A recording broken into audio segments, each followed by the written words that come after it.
Assalamualaikum warahmatullahi wabarakatuh. Perkenalkan, nama saya Nabila Fisa Sabrina dari kelompok 5.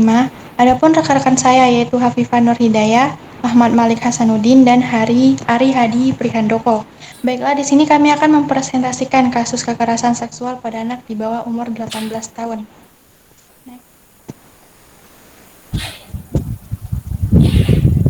Di Indonesia, kasus kekerasan setiap tahun mengalami peningkatan. Korbannya bukan hanya dari kalangan dewasa saja, sekarang sudah merambah ke remaja, anak-anak, bahkan balita. Kasus kekerasan seksual ini semakin meningkat dari waktu ke waktu. Peningkatan tersebut bukan hanya dari segi kuantitas atau jumlah kasus yang terjadi, bahkan juga dari kualitas. Dan yang lebih tragis lagi, pelaku yang melakukan kekerasan seksual kebanyakan dari lingkungan keluarga, bahkan lingkungan sekitar itu tinggal. Korban tindak kekerasan lebih cenderung ke perempuan dan anak. Bangsa Indonesia mendapati kenyataan bahwa mengalami masalah sosial dan kemanusiaan yang harus mendapatkan perhatian lebih. Kini banyak korban yang berjatuhan akibat tindak kekerasan yang umumnya terjadi pada kalangan perempuan dan anak-anak. Kekerasan dapat diartikan sebagai penggunaan kekuatan yang besar secara tiba-tiba dalam kondisi emosi yang tidak terkendali yang dapat menimbulkan akibat pada psikologis, kematian, trauma, kelainan perkembangan, bahkan perampasan hak.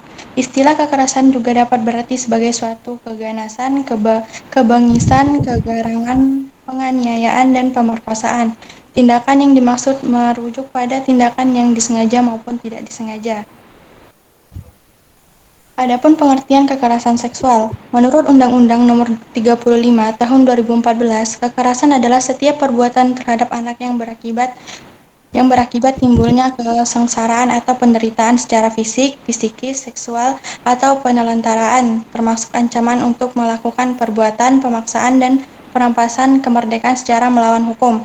Kekerasan seksual adalah segala kegiatan yang terdiri dari aktivitas seksual yang dilakukan secara paksa oleh orang dewasa pada anak atau oleh anak kepada anak lainnya. Kekerasan seksual meliputi penggunaan atau pelibatan anak secara komersial dalam kegiatan seksual, bujukan antara bujukan, ajakan atau pemaksaan terhadap anak untuk terlibat dalam kegiatan seksual, pelibatan anak dalam media audiovisual, dan pelacuran anak. Selanjutnya untuk prosedur Undang-Undang Kekerasan Seksual pada Anak dan sanksi kekerasan undang-undang akan dibacakan oleh rekan saya Hafifah Nur Hidayah. Baik, di sini saya akan membacakan prosedur Undang-Undang Kekerasan Seksual pada Anak dan sanksi kekerasan undang-undang pada anak. Pertama, prosedur Undang-Undang Kekerasan Seksual pada Anak. Kekerasan seksual pada anak termasuk ke dalam pelanggaran HAM. Aturan tentang anak dalam instrumen HAM dibahas sebanyak 13 pasal di dalam pasal 53 sampai 66 Undang-Undang Nomor 39 Tahun 1999.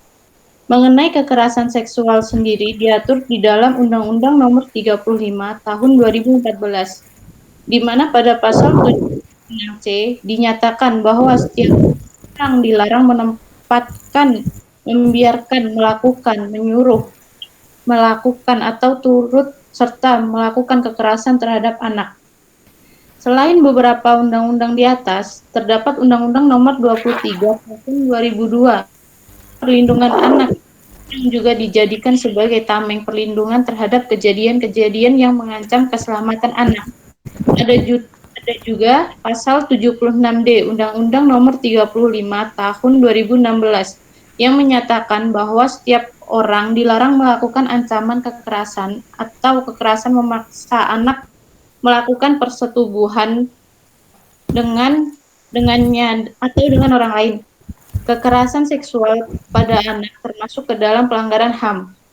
Aturan tentang anak dalam instrumen HAM dibahas sebanyak 13 pasal di dalam pasal 53 sampai 66 Undang-Undang Nomor 39 Tahun 1999 mengenai kekerasan seksual kekerasan seksual sendiri diatur dalam Undang-Undang Nomor 35 Tahun 2014, di mana pasal 76C dinyatakan bahwa setiap orang dilarang menempatkan, melakukan, menyuruh melakukan atau turut serta melakukan kekerasan terhadap anak. 2. Sanksi kekerasan undang-undang pada anak. 1. Setiap orang yang melanggar ketentuan sebagaimana dimaksud dalam pasal 76C dipidana dengan pidana paling lama 3 tahun, 6 bulan, dan atau denda paling banyak 72 juta. 2. Dalam hal anak sebagaimana dimaksud pada ayat 1, luka berat, maka pelaku dipidana dengan pidana paling lama 5 tahun dan atau denda paling banyak 100 juta. 3. Dalam hal anak sebagaimana dimaksud pada ayat 2, mati, maka pelaku dipidana dengan pidana penjara paling lama 15 tahun dan atau denda paling banyak 3 miliar. Oke, terima kasih kepada Hafifah. Selanjutnya untuk dampak pelecehan seksual dan nilai Pancasila sebagai solusi efektif mencegah kekerasan seksual akan dibacakan oleh rekan saya Ahmad Malik Hasanuddin. Dampak pelecehan seksual, banyak dampak berbahaya yang ditimbulkan dari pelecehan seksual pada anak, yaitu dapat berpengaruh pada psikologis, fisik, dan sosialnya. Inilah beberapa di antaranya. 1. Anak menjadi pribadi yang tertutup dan tidak percaya diri. 2. Timbul perasaan bersalah, stres, bahkan depresi. 3. Timbul ketakutan atau fobia tertentu. 4. Mengidap gangguan traumatik pasca kejadian. 5.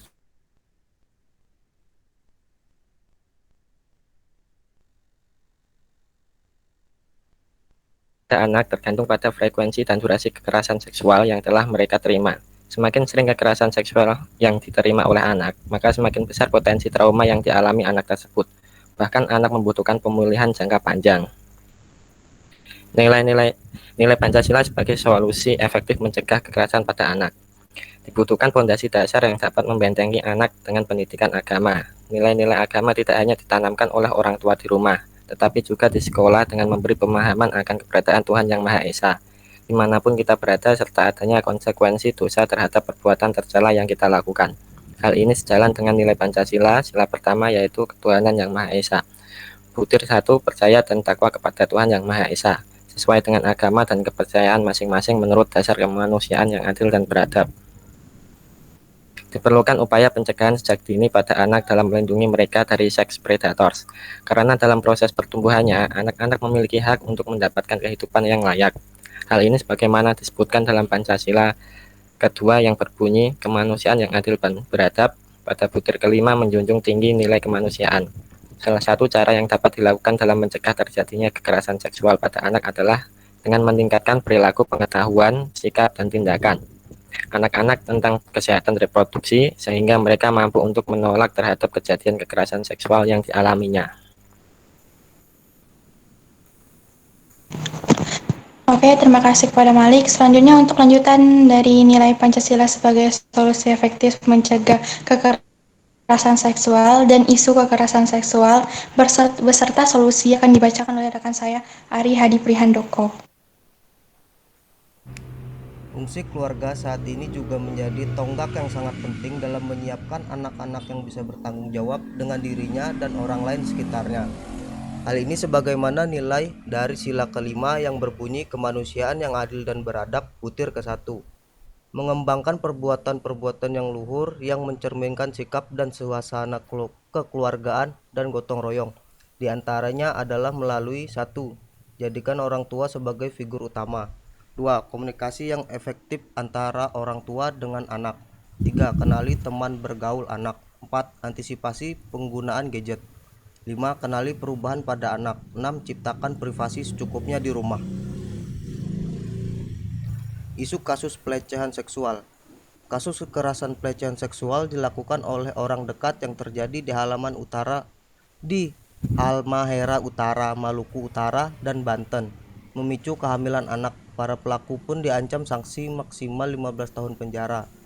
Kepala Urusan Pembinaan dan Operasional Satuan Reserse Kriminal Polres Halmahera Utara, Ibda Muhammad Kurniawan, mengungkapkan seseorang remaja putri berusia 16 tahun hamil 4 bulan akibat kekerasan seksual keluarga dekat sejak tahun 2017.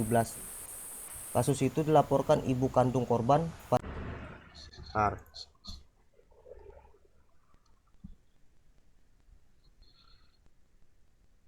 Ya.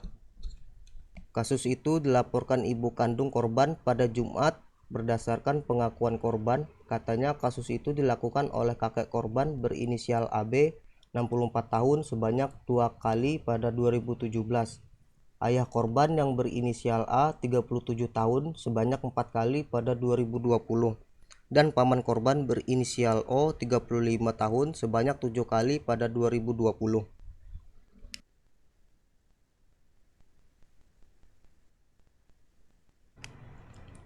Solusi: materi pendidikan seks yang tepat yang dapat diberikan oleh orang tua dan guru untuk anak usia dini 6-12 tahun meliputi 1. Pengenalan perbedaan laki-laki dan perempuan.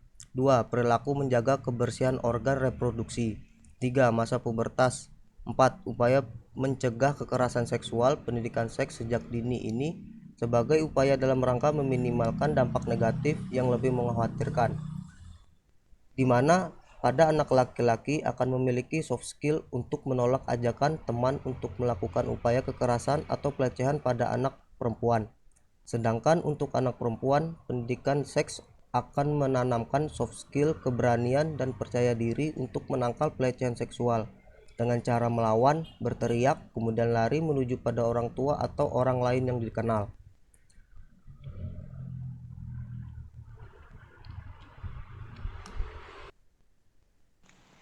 Oke, terima kasih kepada rekan saya Ari. Baiklah, dari kasus-kasus yang sering terjadi pada anak di bawah umur, dapat disimpulkan bahwa setiap korban mengalami dampak psikologis yang bermacam-macam, karena setiap korban memiliki karakter, usaha dalam menangani masalah, dan support sosial yang berbeda. Pada umumnya, hasil penelitian yang dilakukan menampakkan situasi trauma pada diri korban kekerasan seksual, walaupun dengan dampak yang berbeda. Namun, secara komprehensif hasil penelitian, salah satunya stres adalah kondisi trauma yang dialami korban yang ditandai ketidakkepedulian terhadap diri sendiri, mood yang tidak stabil, serta ingatan-ingatan buruk yang selalu menghantui korban. Upaya penanggulangan kekerasan terhadap wanita secara luas meliputi aksi pendidikan dan sosial guna meningkatkan kesadaran bertanggung jawab sosial, dan dibentuknya aksi menyehatkan jiwa masyarakat melalui pendidikan yang bermoral serta agama yang kokoh. Baiklah, sekian presentasi dari kelompok kami. Lebih dan kurangnya saya ucapkan mohon maaf.